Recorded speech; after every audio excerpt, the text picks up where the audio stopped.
nous allons essayer d'étudier, de considérer les raisons qui pourraient nous conduire à pratiquer la méditation. Je crois pédagogique d'essayer de voir les bonnes raisons de pratiquer la méditation et d'en établir plusieurs, sans vouloir être exhaustif,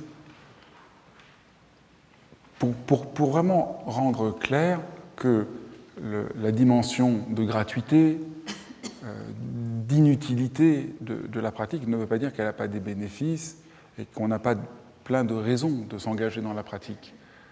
Et c'est pour essayer de faire...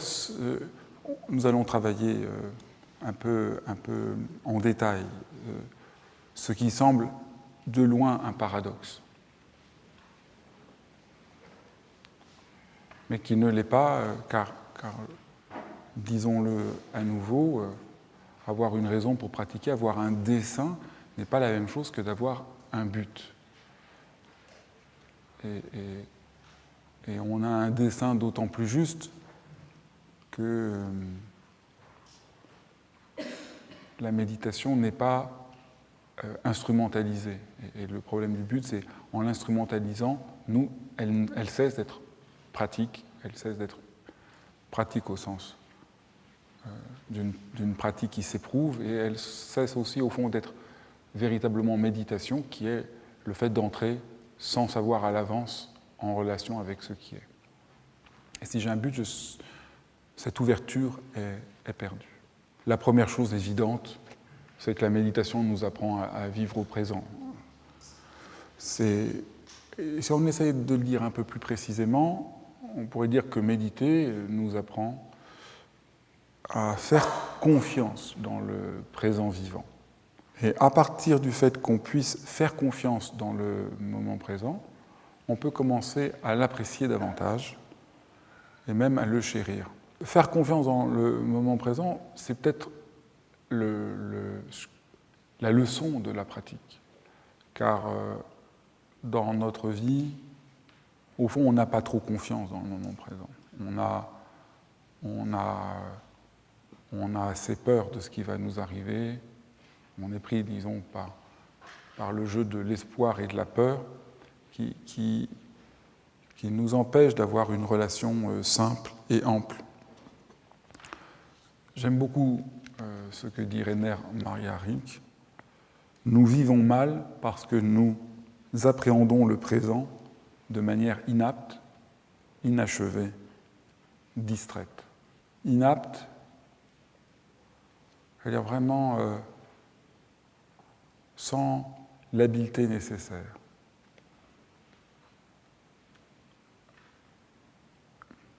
Et inachevé, c'est très beau d'entendre que nous pourrions avoir un rapport achevé au présent, ce qui est tout à fait lié à la perspective que ce que nous faisons, nous le faisons. Et là, il y a un achèvement. Et c'est très, très important parce que la perspective que le rapport au présent pourrait être achevé a des résonances dans tous les sens, que ça veut dire que nous devons assumer notre finitude.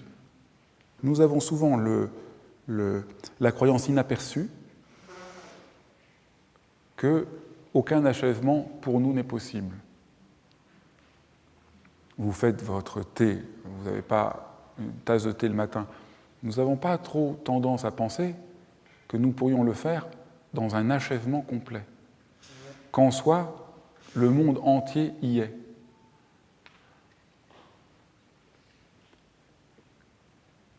Et pour nous, ça semble périphérique. Et au fond, l'achèvement, nous avons tendance à le repousser. Ce n'est pas en faisant une tasse de thé que quelque chose va être achevé. Et méditer, puisqu'il n'y a au fond rien d'autre à faire qu'être dans ce qui est tel que c'est, nous fait entrevoir une autre porte, sur un autre rapport à l'existence. On est assis. On s'est donné un certain temps pour pratiquer, et on trouve ça vraiment très long.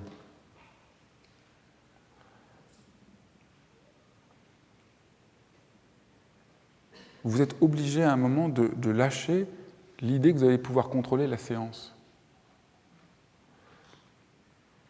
Ça me permet de faire une petite parenthèse. Vous, je sais que quelqu'un nous a fait part qu'il était surpris qu'on ne sache pas combien de temps on allait méditer. C'est la base. Les séances, personne ne sait combien de temps elles vont durer. Parce que si on sait, on se dit bon, on va pratiquer une demi-heure, ben on commence à prévoir et quelque chose est trop prévu d'avance. Donc, alors là, nous sommes. Donc il peut y avoir des séances qui font un quart d'heure, d'autres qui vont faire 30 minutes, 40 minutes. L'idée, c'est qu'on ne peut pas se préparer. On est obligé de s'abandonner dans l'expérience du présent. Donc voilà, ça c'est pour essayer de montrer ce que ça veut dire que faire confiance dans le présent et que faire confiance dans le présent, c'est à la fois pouvoir habiter, et là il y a quelque chose qui vous est donné, mais c'est en même temps pouvoir apprendre à être plus juste dans une situation. Vous voyez à quel point méditer nous apprend la vérité de l'action. La deuxième raison de pratiquer, c'est vouloir être un peu plus en rapport à son expérience. Parce que tout tend à devenir très médiatisé, nous sommes coupés de nous-mêmes. Et je crois là que c'est une des raisons profondes pourquoi les gens, sans le savoir, se tournent vers la méditation aujourd'hui. Ils se sentent aliénés. Et là, je pense qu'il y a l'analyse de Marx au XIXe siècle mériterait d'être reprise à nouveau frais aujourd'hui en essayant de mieux remarquer, discerner les formes réelles d'aliénation. Et Marx a ceci d'absolument très, très éclairant, qu'il essaye de voir comment nous sommes aliénés. Et donc, de penser qu'une part de notre souffrance, de notre séparation d'avec nous-mêmes, d'une forme même d'exil, n'est pas due qu'à des raisons psychologiques ou religieuses, mais sont dues à un environnement social, économique. Je trouve que c'est très important. Je le dis souvent, je crois que le grand danger serait de faire de la méditation un outil de développement personnel. La méditation est une réponse à une crise sociale et économique, sans quoi elle me semblerait vraiment trop anecdotique. Je lisais le livre d'Éric Fromm, L'Art d'aimer, qui est un classique qui est paru qui était paru pour la première fois en 1957. Et Éric Fromm dit ça comme ça. Le problème majeur pour l'humanité, c'est le fait d'être coupé, séparé d'un sens d'unité. C'est le choc de la naissance, puis après la séparation avec la mère, mais c'est aussi une coupure qu'on voit évoquée dans la plupart des mythes. Nous sommes nostalgiques d'un sens d'unité profond, et cette séparation est douloureuse. Et il y a plusieurs manières de retrouver cette unité. Alors il dit, dans certaines civilisations, il y a la perspective orgiaque, qui est malheureusement fermée à l'Occident. Et donc nous n'avons plus des succédanés comme les drogues ou l'alcool, mais qui ne donnent pas un vrai sens d'unité. Et ce qui domine aujourd'hui en Occident, c'est le conformisme social. Les gens rentrent dans un groupe, perdent leur identité, c'est le parti politique. C'est une nouvelle petite parenthèse. N'hésitez pas à lire le texte de Simone Veil sur Note sur la suppression des partis politiques, qui est un texte indispensable si vous voulez comprendre quelque chose de la situation actuelle. Éric Fromm montre la manière presque structurelle avec laquelle les Occidentaux qui se prétendent libres, indépendants, hors de tout groupement, sont au contraire dans un rapport de soumission au groupe pour essayer de retrouver une unité qui est une forme très profonde d'aliénation. Et évidemment, vous devinez que ce dont il parle, c'est que la vraie possibilité de retrouver un sens réel d'unité qui ne soit pas aliénant, c'est l'amour. Et au fond, la méditation, c'est ça, c'est retrouver un sens d'unité profond qui ne soit pas aliénant. Le poète Charles Olson, qui est un des très grands poètes américains du XXe siècle, dit ceci: « Nous ne savons pas nous frayer le chemin vers l'expérience telle qu'elle est. De la façon dont nous la définissons et l'exprimons, en d'autres termes, trouver par quelle voie nous garder dans l'univers humain et n'être pas conduits à démembrer la réalité en aucun point, d'aucune façon. » L'expérience, c'est travailler à retrouver derrière les miasmes de ce qu'on ressent, ce qui est en rapport à la réalité, ce qui est réel. Donc l'expérience, c'est vraiment le souci du réel. Et la méditation nous aide à avoir ce rapport-là. On entre en rapport à la nourriture, on entre en rapport à la marche, on entre en rapport au souffle, on entre en rapport avec ce qu'on ressent, mais de la même manière, avec la même curiosité. Donc voilà un peu pour l'expérience. Le troisième point, c'est rentrer à la maison. Méditer, c'est rentrer à la maison et trouver un sens d'unité par là. Parce que nous sommes très fragmentés. Nous vivons une vie souvent très fragmentée. Il y a telle chose, il y a telle expérience. D'abord, on est comme ça. On a à la fois des fonctions différentes, on fait des expériences différentes. Il y a des images différentes, des facettes différentes, des demandes contradictoires. Des demandes contradictoires. Je pense que pour tous ceux qui sont un peu impliqués dans la vie active, qui sont parents ou qui sont très engagés dans un travail, on essaye au mieux de répondre à toutes les sollicitations, les exigences, les demandes qui nous sont faites. C'est important. Mais à un moment, on ne sait plus trop où on est. Où on en est. Et méditer,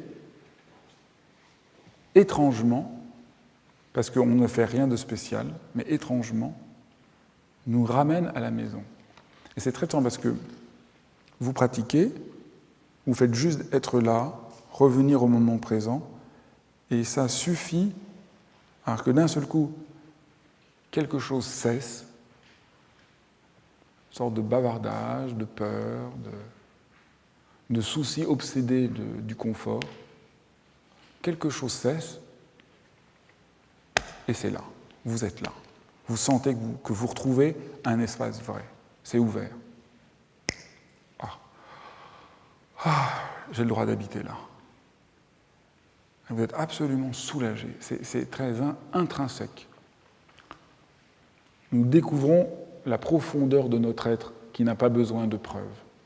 Rentrer à la maison, c'est découvrir que notre être n'a pas besoin de preuves. Qui, comme disait le peintre Georges Braque, l'épreuve fatigue la vérité. Eh bien, on est à la maison parce qu'on n'a plus besoin de preuves. Le soulagement. Toute la journée, il faut se justifier, il faut des preuves. Et là, il n'y a plus de preuves, c'est la vérité. Là, il y a aussi un paradoxe, comme avec le temps. Le paradoxe, c'est plus vous entrez à la maison, plus vous êtes à la maison, moins vous êtes centré sur vous-même.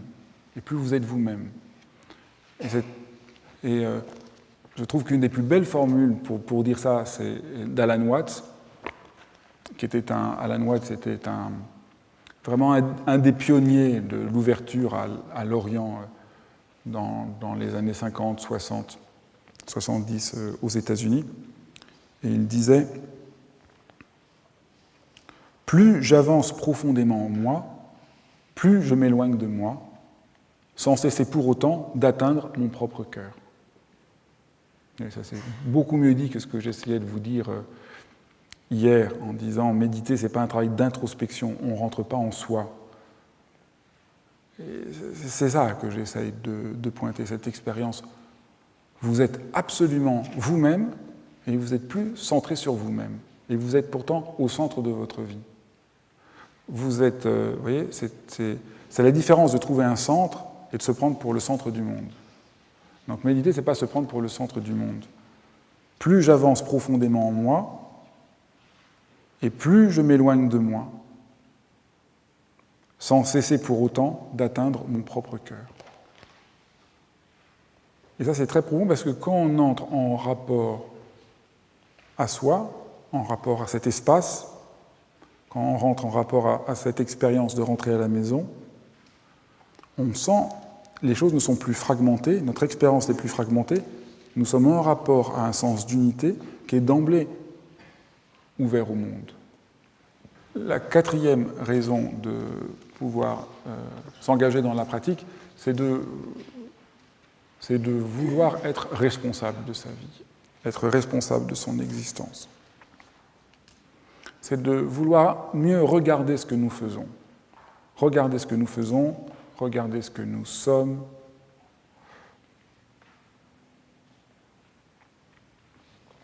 Et je crois que de ce point de vue-là, méditer, c'est apprendre à pouvoir dire non et d'éviter par là la violence. En tout cas, ça devrait être cela la méditation. Évidemment, vous voyez, l'ambition ici, si la méditation est juste une manière d'être à l'aise dans le moment présent, nous n'apprendrons pas cette capacité à pouvoir dire non, parce qu'on est en rapport à ce qui est juste, à ce qui est vrai. Parce qu'on... Je crois que la méditation devrait aller dans ce sens-là. La cinquième raison, c'est se démasquer, se dépouiller de ses illusions. Mais c'est vraiment se démasquer. Et ça, c'est tout simple. La méditation n'efface pas notre confusion, mais la révèle. Et nous sommes prisonniers de schémas habituels de comportement et de pensée qui nous détournent de ce à quoi nous aspirons. Et nous voilà d'un seul coup prisonniers, enlevés par l'avidité, l'orgueil, l'angoisse, le sentiment de n'être pas à la hauteur. Et nous nous engageons dans des tas d'occupations complètement superflues. Et méditer, c'est voir ça pour revenir à la source véritable de son être. Il y a des tas d'habitudes qui prennent le dessus sur ce que nous sommes. Et méditer, c'est démasquer ces jeux et se dépouiller de ces illusions qui nous les fait prendre tellement au sérieux. Dans la tradition bouddhique, le grand maître Shantideva disait cela comme ceci. Ça va nous donner l'occasion de parler d'un autre animal. Si l'éléphant esprit est lié complètement par la corde de l'attention, toute peur disparaît et le bonheur survient. Tous nos ennemis, tigres, lions, éléphants, ours, serpents, c'est des manières de parler des émotions. Alors, il y a une émotion, ça ressemble plutôt à un tigre, d'autres à des lions. D'autres. Tous les geôliers infernaux et les démons, tous sont soumis par la véritable maîtrise de l'esprit, car toutes les peurs et les peines infinies procèdent de l'esprit seul. Ce qui dit, ce qui dans le langage de Trungpa est dit ainsi: la pratique de la méditation est une façon de nous démasquer, de nous dépouiller de nos illusions. C'est aussi une façon de mettre au jour les subtilités de l'intelligence qui existent en nous. Et c'est absolument tout le temps, vous voyez, c'est tout le temps inséparable. Vous dépouillez, vous ne voyez la confusion qu'à la mesure où vous mettez à jour les subtilités de votre propre intelligence. Et méditer, au fond, c'est mettre à jour les subtilités de sa propre intelligence. C'est le même mouvement ensemble. ce qu'implique cela, c'est que la méditation nous fait découvrir qu'il est possible d'entraîner notre propre esprit et notre propre cœur. Que c'est bien sûr notre esprit est submergé par des tas d'émotions et de schémas habituels, mais nous pouvons faire quelque chose. Nous ne sommes pas sans ressources. Moi, je crois que la résistance la plus forte que nous avons à la méditation, c'est l'idée qu'on peut changer. Je crois que si souvent il y a un peu de condescendance, qu'on se moque un peu, il y a tout un aspect, on parle assez bien de la méditation, mais l'aspect où on s'en moque un peu, c'est que l'idée que vous pouvez changer, travailler sur vous-même, que vous n'êtes pas condamné à être ce que vous êtes, est pris par beaucoup de gens, paradoxalement, comme insupportable. Que beaucoup de gens préfèrent rester trouvent ça plus confortable de rester dans un désespoir confortable que de savoir qu'ils sont responsables de leur existence et qu'ils peuvent faire quelque chose. Et il y a ici, là, comme une sorte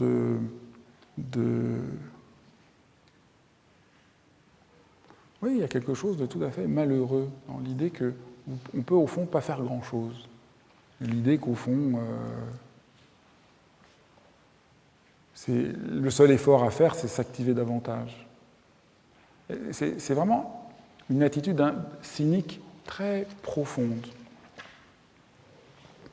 Mais méditer, c'est exactement le contraire. Méditer, c'est retrousser ses manches et se mettre au boulot. Et donc, c'est se démasquer, se dépouiller ses illusions, on pourrait dire, c'est pouvoir se mettre au boulot. Une raison pourquoi méditer, c'est qu'on veut se mettre au boulot pour essayer quand même d'ouvrir le rapport que nous avons avec le monde. Le sixième point, la sixième raison plutôt, c'est ne plus avoir peur, être courageux. C'est ce que j'aime beaucoup nommer la dimension chevaleresque. Je pense que si on voudrait parler vraiment de la méditation d'une manière laïque, l'exemple qui vient à l'esprit, c'est l'idéal chevaleresque qui a nourri l'Occident depuis Homère jusqu'à Chrétien III, et qui nous parle d'une chose très décisive que tout être humain tend à oublier, que fuir l'inconfort ne nous donne pas le bonheur escompté. Fuir l'inconfort nous rend lâches, nous rend incroyablement restreint notre vie. Et que si vous voulez vivre une vie qui a un peu d'ampleur, il faut être prêt à affronter un certain inconfort. Et c'est la grande erreur, on a tous tendance. Quand c'est inconfortable, on n'en veut pas et on préfère chercher le confort. Et malheureusement, ça ne marche pas. Malheureusement, cette attitude nous est incroyablement néfaste. Ça nous rend, plus nous le faisons, plus nous sommes fragiles, dans le mauvais sens du terme. Parce que vous ne trouvez jamais le confort que vous voulez. Il y a toujours quelque chose qui vient rompre le confort, donc vous êtes de plus en plus menacé. Plus vous cherchez le confort, plus vous allez vous sentir menacé en permanence. Donc méditer, c'est essayer de s'ouvrir avec courage à l'inconfort. De ce point de vue-là, une motivation profonde de méditer, c'est aussi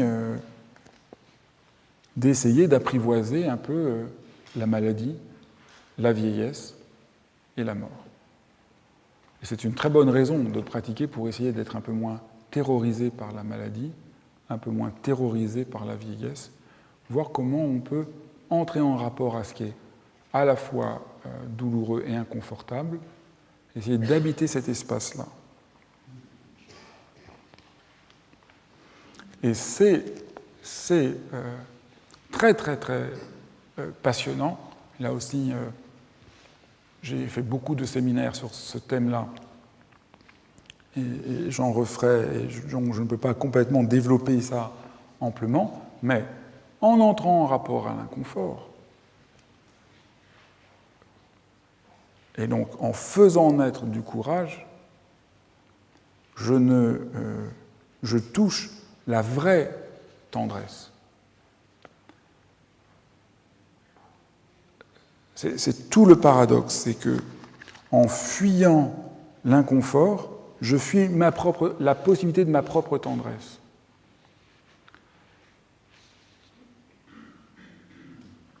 Parce que chercher en permanence la sécurité, chercher le confort, c'est chercher au fond la sécurité, impose que nous mettons comme une couche de béton sur notre propre cœur. Nous ne voulons pas regarder la maladie, la douleur. Et donc on essaye de faire semblant, on cache quelque chose, on recouvre quelque chose. Si on commence à regarder sa propre vulnérabilité, sa propre peur,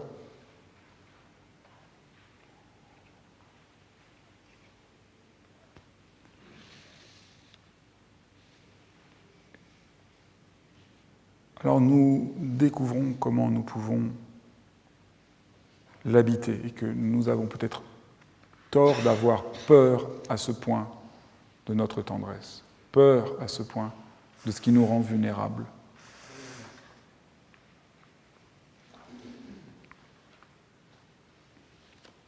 Que le problème n'est donc pas d'avoir peur, mais d'avoir peur d'avoir peur.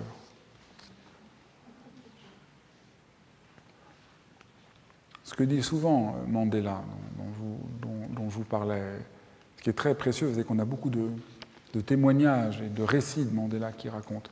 Et Mandela dit souvent que le courage qu'il a eu, ce n'est pas qu'il n'avait pas peur, c'est qu'il ne se laissait pas dominer par la peur. Et nous, on croit toujours que l'objectif, c'est de ne plus avoir peur. On croit que le sens, c'est qu'on ne sera plus vulnérable, qu'on ne sera plus inconfortable, qu'on ne va plus sentir la maladie, qu'on ne va pas sentir la vieillesse. Ça n'est pas possible. C'est ça qui est absolument vain. Faire semblant qu'on ne vieillit pas ne vous ouvre pas un rapport réel à la vieillesse. Mais comment habiter cette dimension de fragilité de manière à ce qu'elle soit l'éclosion d'une modalité d'ouverture et d'amour plus grande. Parce que l'amour a à voir avec la possibilité d'une vulnérabilité assumée.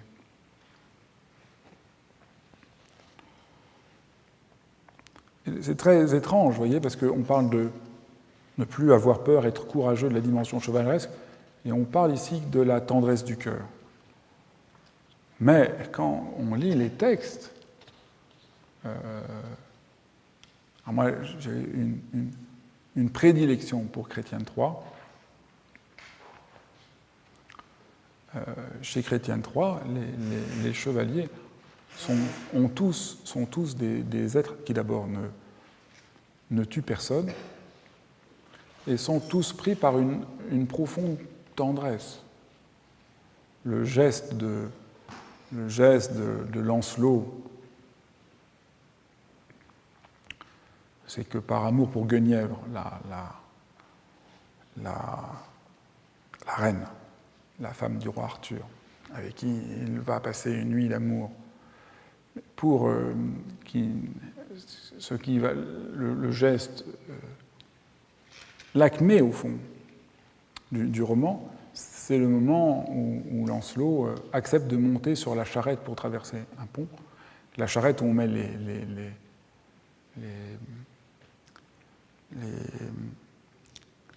condamnés, les chevaliers. Un chevalier, par honneur, ne monte pas sur une charrette, mais par amour, il laisse tomber quelque chose de sa suffisance, et par amour, il accepte la vulnérabilité de la pauvreté d'être un être humain. Et là, quelque chose se métamorphose. Se métamorphose, c'est Guenièvre voit l'intensité de l'amour qu'il a pour elle parce qu'il est prêt à abandonner l'idée qu'il a de lui-même. Je parlais de ne pas avoir raison, il abandonne l'idée qu'il a de lui-même par amour. Mais il y a aussi un élément de métamorphose. Parce qu'il fait ça, au fond, il est plus amplement humain. Et donc, il peut l'aimer. On lit souvent cette anecdote, excusez-moi, ce moment, comme le fait qu'il aille par amour au-delà du statut social. Mais on pourrait dire aussi, parce qu'il fait cela, il transforme en lui son propre cœur. C'est vraiment, au fond, s'asseoir sur la charrette, c'est ce qu'on fait sur le coussin de méditation. On entre en rapport à notre propre confusion, à ce qui en nous, on s'assoit, on est des gens à peu près, on assure dans la vie, on s'assoit et d'un seul coup, on ne peut plus supporter 3 minutes que le gong ne sonne pas. Et on a mal au dos, on ne soutient plus ça. On voit ça et là, c'est là qu'il faut avoir un peu d'humour et un peu de tendresse pour soi. Et en faisant ça, on devient plus humain. En faisant ça, on arrête de fuir ou de rester dans une idée de soi-même. On entre en contact avec notre propre médiocrité. À une époque, j'enseignais comme ça. Je disais, il faut accepter sa propre médiocrité. Ce qui nous rend fous, c'est d'avoir tellement peur de notre médiocrité qu'on fait les idiots toute la journée. Et qu'au contraire, il faut accepter, oui, on est tous assez médiocres. Et reconnaître ça, ça nous permet d'avoir un rapport réel à la grandeur.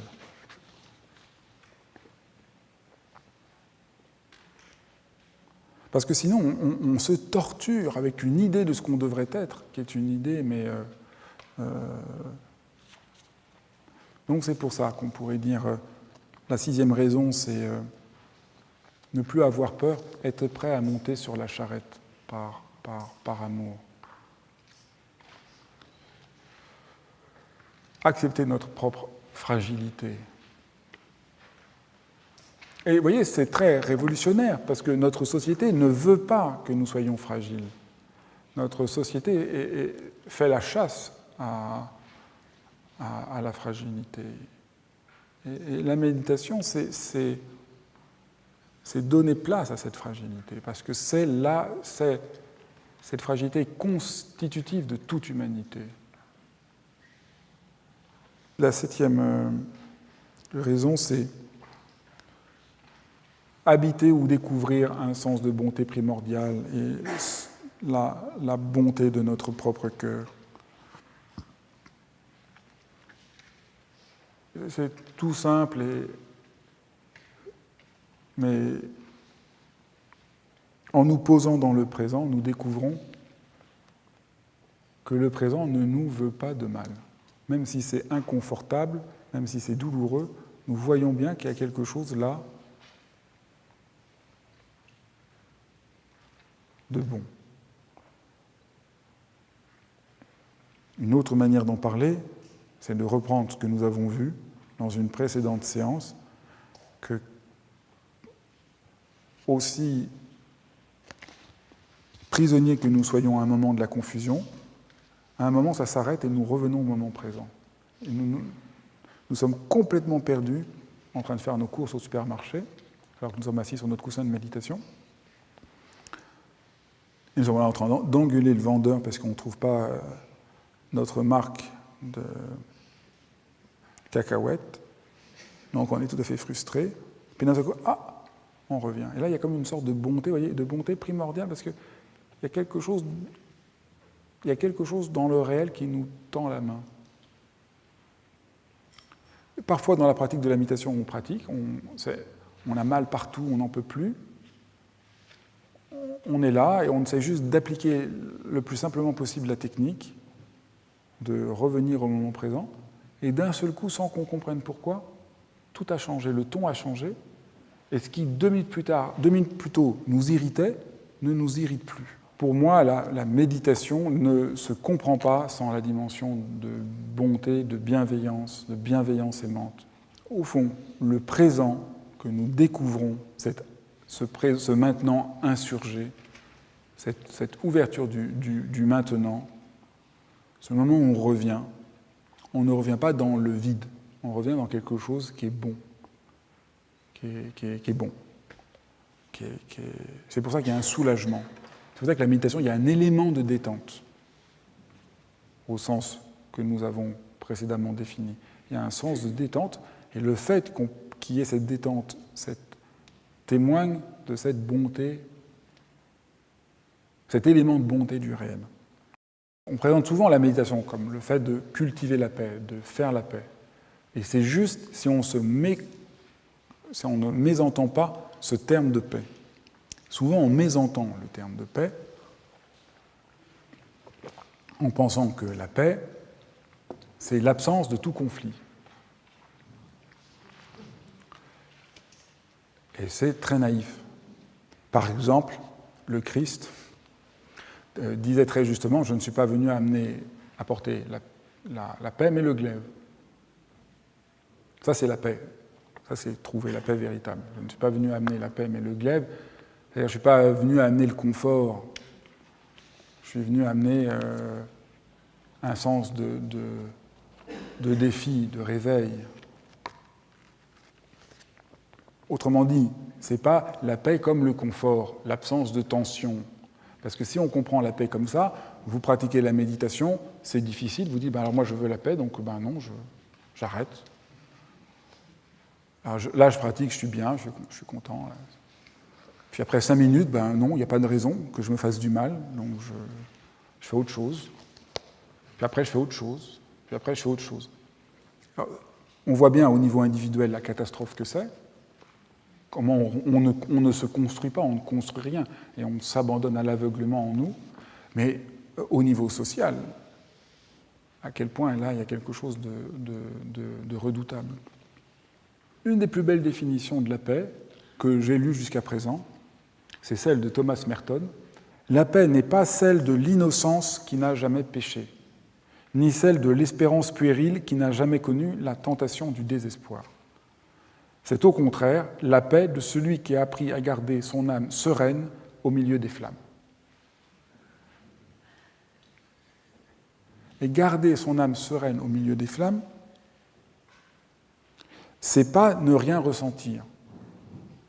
Là, il faudrait entendre ici la sérénité, non pas comme le fait que je ne suis plus atteint par quoi que ce soit, mais je garde droiture, je garde dignité dans quoi que ce soit. Sinon, on a à nouveau perdu le sens de la phrase. Et c'est pareil, la sérénité aussi tend à être mécomprise. On comprend la paix comme le confort, on comprend tout à partir du confort. C'est notre aveuglement à nous. Donc on comprend la paix comme le confort, et on comprend la sérénité comme une forme de confort. Et la sérénité, c'est tenir quelque chose, même au milieu des flammes. Et ça, c'est important, la paix qu'on découvre dans la méditation n'est pas une absence de conflit, de tension, de douleur. C'est un rapport libre et courageux avec elle. Et c'est ce rapport libre et courageux qu'on apprend qui est la paix. Et c'est très très important parce qu'on se leurre aisément en espérant qu'on va atteindre la paix. Vous voyez, je parlais de l'Antéchrist, mais on peut penser à tous les discours politiques au XXe siècle qui ont proposé la paix universelle avec les catastrophes que nous voyons. Au nom de la paix, on justifie toutes les guerres. Mais spirituellement, on peut aussi partir dans cette idée que nous allons atteindre un état, un monde idéal, une sorte de nirvana ou de paradis. Alors on est prêt à entrer en guerre pour atteindre le nirvana. Et on peut avoir comme ça des ayatollahs de la méditation, parce qu'on veut garder notre silence, notre confort, notre calme. Shogam Trungpa le disait ainsi. La méditation ne consiste pas à essayer d'atteindre l'extase, la félicité spirituelle ou la tranquillité, ni à tenter de s'améliorer. Elle consiste simplement à créer un espace où il est possible de déployer et défaire nos jeux névrotiques, nos auto-illusions, nos peurs et nos espoirs cachés. Nous produisons cet espace par le simple recours à la discipline consistant à ne rien faire. Je vous lis maintenant une phrase de Rilke. Quand une inquiétude passe, comme ombre ou lumière de nuage, sur vos mains et sur votre fer, vous devez penser que quelque chose se fait en vous, que la vie ne vous a pas oublié, qu'elle vous tient dans sa main et elle ne vous abandonnera pas. Pourquoi voulez-vous exclure de votre vie souffrance, inquiétude, pesante mélancolie dont vous ignorez l'œuvre en vous? Oui, c'est ça la paix et la sérénité. C'est pas grâce à la méditation, comme on voit dans tous les magazines. Je suis. Vous voyez, c'est ça pour nous la paix et la sérénité. Non, la paix et la sérénité, c'est ça. Le 9e point, c'est tout simple. J'aurais même peut-être dû le dire en premier. Pourquoi méditer? Pour ralentir. Juste pour ralentir.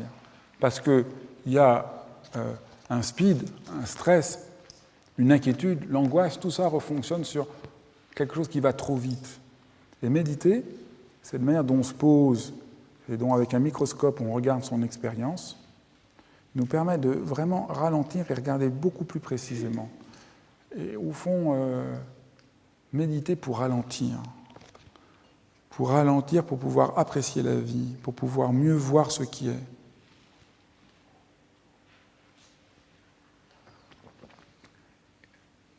Et ce qu'on découvre, c'est que le stress, le speed, s'auto-perpétue. C'est que le speed et le stress sont confortables. Vous voyez, c'est ça, c'est tout à fait frappant. C'est insoutenable et c'est confortable. Et méditer, c'est inconfortable, souvent, des fois, ça, pas forcément, mais c'est inconfortable et c'est incroyablement, à l'inverse, réconfortant. Et le stress est confortable parce qu'on souffre, on court toute la journée, on devient un peu agressif, on a l'impression qu'on se sent vivant, on a l'impression qu'on fait des choses, peu importe ce qu'on fait du reste. On est pris par le rythme. Et il y a un point vraiment d'aveuglement dans cette attitude-là. Et quand on médite, on s'arrête et au début on a l'impression qu'on va s'effondrer. Ceux qui sont un peu pris par le speed, ils s'assoient, ils ont l'impression qu'ils vont s'effondrer sur le coup, ils s'endorment systématiquement. Il y a beaucoup de gens qui sont très très actifs, dès qu'ils s'assoient, du coup ils n'arrivent pas à le faire, parce qu'à la seconde où ils s'assoient, endormissement total. On dit mais pourquoi je vais pratiquer? Parce que je m'endors. Oui, ils rentrent en rapport à un rapport de telle tension qu'ils ont avec eux-mêmes. Donc il faut passer par là pour retrouver un rapport beaucoup plus... Vous voyez, c'est ralentir. Si j'osais une phrase un peu risquée, c'est ralentir, non pas tant en termes de temps, parce qu'on peut être très speed en ralentissant. Alors je fais... Je suis très autoconscient de moi-même. Oui, c'est tout aussi... Mais c'est ralentir en termes d'espace. C'est avoir rapport à l'espace, avoir rapport à cette présence. Mais la 10e, c'est toucher au secret spirituel.